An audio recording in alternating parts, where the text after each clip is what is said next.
일시적 반등 후 중장기적 하향 조정 기간 시작이 내년에 시작된다. 더블딥처럼 다시 한번 내려가는 시기가 하반기 한 여름부터, 빠르면 여름, 저는 가을은 뭐 거의 90%라고 보는 게. 내년 부동산 딱 네. 어떻게 될지에 대해서 굉장히 궁금한데 혹시 한 문장으로 표현이 가능할까요? 수위가 낮은 민스키의 더블딥. 민스키 모먼트 딱 치시면 여러분들 더블딥이란 모양의 그래프도 뜨고, 그분이 한 3, 40년 공부하셨는데 결론이 그 그림 한 장이거든요. 꼭지에 가보면 이런 단어가 있어요. 영어로 프로피트 메이킹. 수익을 이제 갖는 거예요. 저평가됐을 때 샀던 분들이, 그게 우리 영끌 시절이잖아요. 그때 수익을 찾는 분들이 계시면 그 다음 과정이 더블딥 다음에 패닉이라고 딱 정리가 돼요. 거기서 딱 그 상황하고 너무 똑같거든요. 근데 이제 한 번 작년에 약간 빠졌었잖아요. 그렇죠. 그 빠진 게 그림에도 똑같이 나와요. 빠졌다가 싹 올라갔다 이제 다시 가는 게.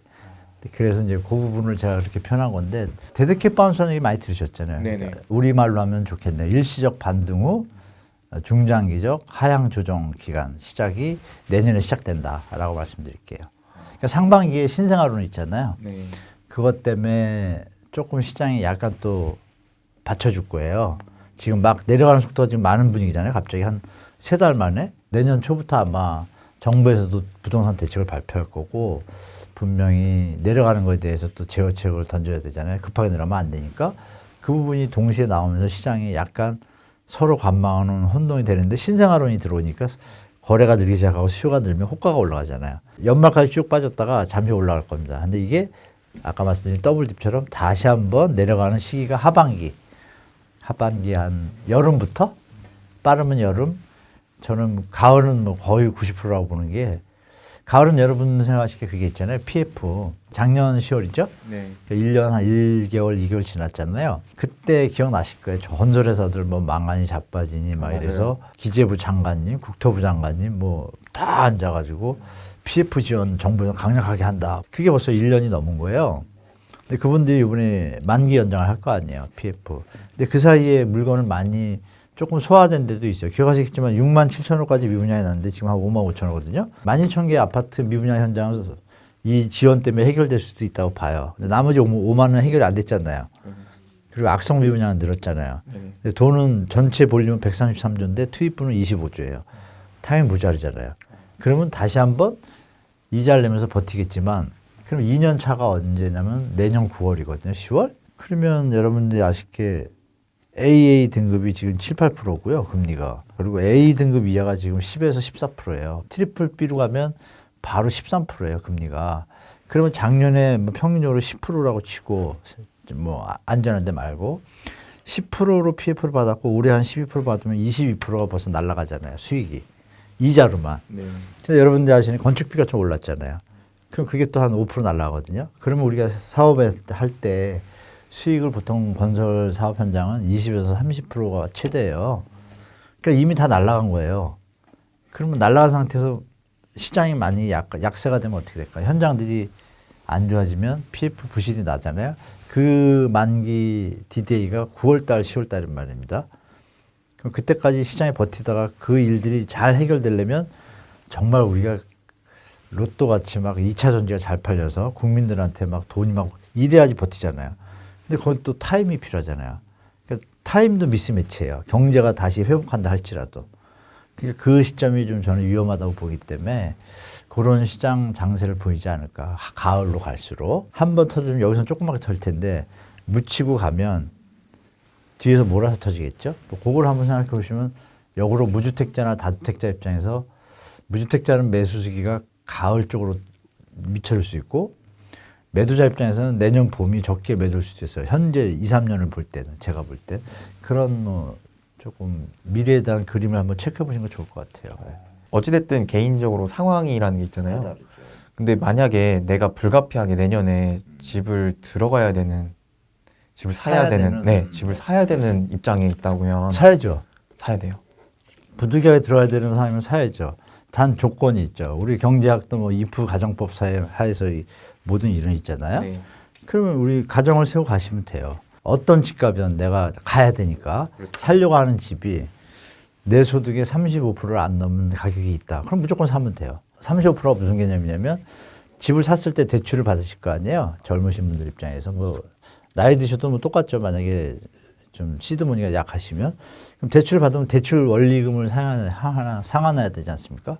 그 금액이 이자하고 원금을 갚아가는 방식이 여러 가지가 있지만 그냥 원리금 균등으로 볼 때 자기가 갚고도 최저생계비가 지금 법원 2023년 기준으로요. 2인 가구가 206만 원, 3인 가구가 한 260만 원 돼요. 그럼 200만 원은 있어야 살잖아요. 그러니까 내가 집을 사고 덧칠 원리금 갚으면서 200에서 250은 남아야 힘들지 않잖아요. 그러면 그걸 아무 때나 살 수 있대요. 제가 볼 때. 비싸고 싸고 이런 상관없이. 비싸게 샀으면 내려가는 동안은 힘들겠지만 올라가는 시기에 균형점 찾아가니까 그거 신경 쓰지 말고 열심히 일하셔서 돈 버시면 되고 그런데 만약에 집값이 자꾸 올라간다는 어떤 프레임에 좀 계시다라면 무리해서 좀 가실 거 아니에요? 그래도 40%는 넘으시면 안 돼요. 조금만 변수가 있을 때 못 버티거든요. 그렇죠. 유동성 부족이라 그러죠. 그러면 흑자도산 일명 그죠? 갖고 갈 능력이 없는데 어떻게 해요? 그 부분을 좀 주의하시기 바라고 다행히 내년에 총선 때문에 집이 꼭 필요하신 분들은 올 겨울하고 내년 1, 2월 사이에 아마 공공분양 물량이 좋은 입지에 좋은 가격에 많이 나올 거예요. 왜냐하면 집권당 입장에서는 정책을 국가를 위해서 잘 가기 위해서는 다수당이 되는 게 목적이잖아요. 우리 젊은 세대 분들이 정부에 대해서 긍정적인 어떤 마음을 가질 수 있도록 정책을 던져야 되는데 던질 게 지금 뭐가 있겠어요. 집 문제가 제일 크니까 부동산을 좋은 자리에 국가 세금을 적극 투입해가지고 금리도 낮게 해주고 집을 싸게 좋은 자리에 교통도 빨리빨리 하고 이러면 좋게 보잖아요. 그 카드가 이제 내년 봄에 100% 나옵니다. 일단 연말에 조금 나왔고 내년 봄에 두세 번 던질 거예요. 한 번에 하면 아까우니까 뭐 1월 한 번, 3월 한 번 하든지 2월 하든지 3월 말 하든지 이렇게 해서 좋은 자리들이 나올 거고 신생아도 또 터지잖아요. 그 분위기가 어때요? 젊은이들이 막 사는 분위기가 되잖아요. 근데 집값은 다른 분위기가 다운시켜 놓으니까 약간은 조정기미에서 안정된 선에서 들어가면 최적의 시나리오이기 때문에 무주택자 입장에서는 말씀하신 대로 내 집 마련은 꼭 필요하신 분들은 공공분양을 예전 같지 않게 지금 건축비도 올렸거든요. 네. 예전 같지 않나요? LH가 지금 사고 많이 쳤잖아요. 그렇죠. 많이 쳐가지고 이제 대충 못 져요. 그죠? 네네네. 그러니까 이제 제대로 줄 거란 말입니다. 그러네요. 그런 걸 감안해 보시면 기회가 될 것 같아요. 이게 딱 말씀하셨던 위기 속의 기회가 될 수 있겠네요. 정확하죠. 네, 맞습니다. 내년 봄. 일단 저부터 빨리 체크해야 될 것 같습니다. 저도 지금 이사 계획이 있기 때문에. 그러세요? 그거는 100% 도전하셔야 돼요. 3기 신도시는. 말이 3기 신도시지 그냥 서울 옆에 붙어 있잖아요. 다. 그렇죠. 네, 그 교통망이 또 지금은 여러분들이 세월 가는 거 빨리 못 느끼시겠지만 10년 금세 가거든요. 10년 뒤에 지금 분양하는 신도시들은 다 기가 막힌 교통망을 갖게 되거든요. 저희 때는 못 느끼던 1기, 2기에서 못 느끼던 교통망을 갖게 돼요. 그거를 제가 어떻게 표현할 방법이 없어. 너무 좋다고 그 얘기를 하고 싶은데 10년 금세 가니까 공공분양 적극적으로 하시는 거 참 좋다고 제가 좀 권해드리겠습니다. 감사합니다. 네.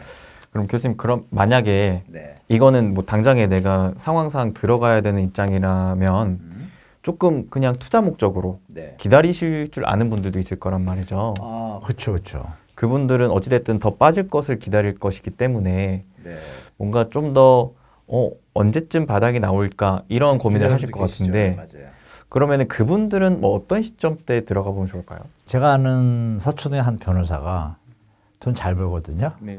근데 2021년 말 꼭지 때 집을 팔았습니다. 그 집을 부인하고 같이. 근데 부인도 동의를 하더래요. 그럼 무주택자가 됐잖아요. 그렇죠. 그리고 이런 장이 올 거라고 예측을 한 거야 이미. 예측을 하고 이분들은 한 수 위에요. 그 와중에 전세를 가면 그때 전세값이 좀 비쌌잖아요. 22년도까지. 그렇죠. 주택가격은 21년 말에 꼭지 찍고 22년에 조금 더 올랐지만 전세 가격은 2022년에 푹 올랐거든요. 임대차 만료 시점이고 텀이 맞으니까. 그때 이분들이 그러니까 이 경제학 개념이 너무 투철해서 좀 문제예요. 바로 월세로 가더라고. 바로 월세로. 그냥 계산 딱 하더니 금리 올라가고 전세 그걸 미리 계산하더라니까요. 그리고 월세는 뭐가 있어요? 이동성이 뛰어나요. 그렇죠. 전세를 깔고 앉아 있으면 집이 나왔을 때 저걸 사고 싶어도 못 사는 경우가 있어요. 이게 시간이 안 맞으니까. 네네. 그 사례를 말씀드릴게요. 그분들이 또 집을 샀고 이제 새로운 집을 살 때 여러분들이 아시는 분은 계시지만 일시적 2주택 양도세 비과세라는 게 있어요. 그 집에서 한 2년 살았잖아요, 지금. 2년이니까 2년 차 돼 가잖아요. 그러면 타임이 딱 맞아요. 2022년에 집을 샀는데 그 월세로 살다가 딱 타임 맞춰서 샀는데 뭐 내년이나 후년이면 2년이 지나니까 양도세 비과세 대상이 돼요. 한 집을 더 사도. 더 사고서 3년 안에 이 집을 팔면 되니까 세금도 안 내. 이런 뛰어난 자산 관리 및 내 집 마련을 활용하는 분들이 계세요. 집을 사서 어렵게 버티는 방법도 있지만 네. 내가 월세를 가서 어렵게 버티면서 시드머니를 불리는 방법도 있잖아요. 그렇죠. 불린 상태에서 말씀 주신 그 더블딥의 어떤 저점리 흐르는 방향 속에서 그 주택을 매입한다면 최적의 어떤 내 집 마련 플러스 자산 증식의 효과를 최대한 누릴 수 있다고 저는 말씀드릴 수가 있을 것 같아요. 경제 사이클을 좀 공부하시고 예측하시는 능력이 좀 필요하죠. 공부를 좀 하셔야겠죠. 예. 그럼 혹시 우리 또 시청자분들도 네. 아직 좀 풀리지 않은 숙제가 있으신 분들이 계실 것 같은데 네. 그냥 교수님이 내년 한 해를 그냥 전반적으로 봤을 때 그냥 부동산 시장 좀 어떤 식으로 대응하시는 게 좋을 것 같다. 제일 중요한 건 우리가 뭘까요? 그 행복하려고 하는 거잖아요. 그렇죠. 집 마련도 그렇고 네. 자산 증식도 그렇고 근데 이 과정 속에서 어떻게 대처하느냐가 중요한 게 아니라 어떻게 내가 행복한 목적을 달성하기 위해서 수단에 끌려가면 안 돼요. 아까 말씀드린 영끌하다 보면 끌려간 거잖아요. 그렇죠. 힘들어지잖아요. 영끌을 잘해가지고 돈을 버셨어요. 버신 부부가 좀 욕심을 내서 오버슈팅을 했어요. 만약에 했는데 부담되기 시작해요. 그러면 네가 잘했니 못했니 시작돼요. 싸움이 나. 사이가 안 좋아져. 네. 싸우려고 한 게 아니잖아요. 그러니까요. 그 얘기를 먼저 드리고 싶어요. 그리고 또 안 사가지고 왜 그때 안 사가지고 했는데 그나마 요즘 역전됐죠. 네. 한번 내려오니까 역전되니까 두 부부가 어때요? 생각이 서로 약간 삐지잖아요. 마인드 컨트롤 일단 잘하시라부터 1번부터 말씀드릴게요. 왜? 그게 건강해야 어떤 위기가 와도 다시 일어설 수 있는데 행복하려고 결혼해가지고 집 때문에 안 좋은 일 당하면 그거같이 억울한 일이 어디 있어요. 그걸 기본으로 하시고 핵심은 그거죠. 아, 내 능력이 지금 없더라도 시간이 지나면 내 기본적인 시드문이라는 바탕을 통해서 지금 자본주의 시대에서 자산 증식이나 관리는 필수니까 내 집 마련의 개념을 1번으로 두고 공부를 이제 하셔야 되는 거예요. 제가 드릴 말씀은 내년 한 해가 공부하기 좋은 때다. 여러 가지 현상들을 많이 볼 거예요. 올해처럼. 네. 작년하고 올해가 두 번째 복습 시간이잖아요. 복습인데 내년에 그러면 세 번째, 3세판이란 말 있잖아요. 드리고 싶은 말씀은 그거죠. 10년 동안 2030, 40분들이 프레임처럼 머릿속에 박혀 있는 게 요번 작년하고 올해 두 번째잖아요. 내년에 또 나타날 때는 이제는 생각을 좀 바꿀 필요가 있다. 그러니까 내년에 부동산을 대하는 시각은 뭐냐면 그거죠. 예전에 그 프레임을 객관적으로 보는 시각을 갖기만 하시면 뭐 다른 어떠한 세상 툴보다도 그걸 먼저 깨우치시면 이제 보이잖아요, 시장이. 보이면 이제 자기 스스로 어떤 걸 챙기자 하거든요. 근데 그게 아니라 단편적인 이론에 따라서 따라가시다 보면 부동산은 여전히 올라, 강남 불패 이런 거 따라가시다 보면 거짓말같이 힘든 일을 당할 수가 있기 때문에 그런 시기니까 자기 행복의 목적이 뭔지 다시 체크하시고 경제 사이클 좀 공부하시고 한 발 물러선 관점에서 내년에 또 만약에 이런 사이클이 온다면 아, 세상이 10년만 사는 게 아니구나. 그죠? 네. 그걸 파악하시고 시장을 보시면 투자든 내 집 마련이든 어떤 포커스가 좀 보이실 거라고 좀 말씀드리고 싶어요. 네. 확실히 우리가 네. 이게 바쁘게 살다 보면 맞아요. 그 목적성을 잊어버리는 경우가 많은 것 같아요. 네, 제가 젊을 때 그랬어요. 네. 네, 그래서 정말 그 얘기는 꼭 드리고 싶어요. 예. 그래서 사실 우리가 궁극적으로 이 뭐 부동산 투자를 하는 것도 다 마찬가지. 결국 내가 좀 더 행복해지고 부유해지고 싶어서 하는 건데 그냥 단순히 남들이 하니까 뭐 가격 올라가니까 뭐 이 사람이 이렇게 하라니까 이렇게만 또 사로잡혀 있다 보면은 궁극적인 나의 가치관 목적성이 이뤄질 수 있기 때문에 그게 가장 좀 중요하다라는 말씀 해주신 것 같습니다. 네. 아, 부자TV 시청자 여러분, 항상 건강이 최고고요. 건강하시고 건강하셔야 이렇게 우리 대표님이나 저 인터뷰하는 것도 보실 수 있지 않습니까? 젊을 때 건강이 한없이 가지 않거든요. 항상 몸 관리 잘 하시고 항상 가족한테 거짓말 같은 얘기지만 약간 미워서 싸움이 났어도 원래를 생각해보면 사랑하던 사람이잖아요. 사랑해라는 말을 자주 해주면 거짓말 같은 에너지가 나와서 사업도 잘 되시고 부동산 이 자산 투자하는 것도 막 휘둘리지 않으시고 딱 이렇게 보이실 겁니다. 뭐 여러분 하여간 부자TV 여러분들 항상 건강하시고 행복하시기 바라겠습니다. 부자TV 화이팅! 네, 오늘 이렇게 한문호 교수님 모시고 다양한 얘기 나눠봤습니다. 네, 여러분들께 함께 또 좋은 기운 드리면서 인사드리며 마무리하겠습니다.